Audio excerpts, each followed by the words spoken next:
Well, good morning, Eric and Arthel. Two apparent terror attacks to tell you about this morning, one in France and one in Western Canada, both involving a knife. Let's start with the one in Canada. It happened in the western city of Edmonton.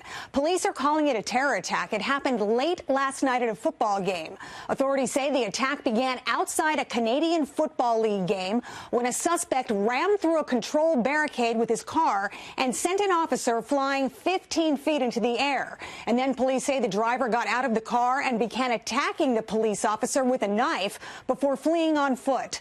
A few hours later, a U-Haul was stopped at a DUI checkpoint because the driver's name sounded very close to the suspect at large. The U-Haul then sped off with police in pursuit and intentionally swerved at people. Listen. The U-Haul truck immediately fled the scene and was pursued by police officers towards downtown Edmonton.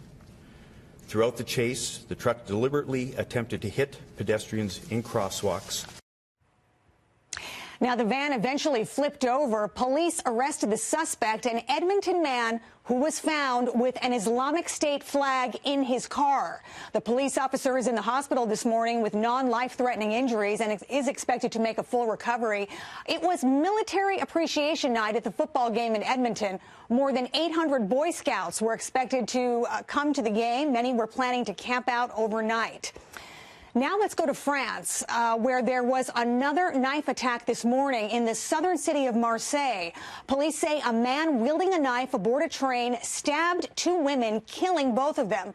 One woman had her throat cut. The other was stabbed to death. The BBC is reporting this morning the attacker was quickly taken down. He was shot to death by French soldiers who were already patrolling the train station.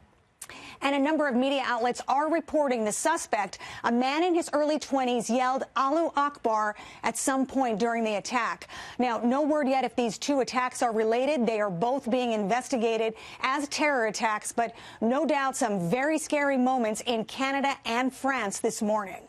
Eric and Arthel, back to you. Okay, Anita Vogel, I'll take it here. Thanks so much.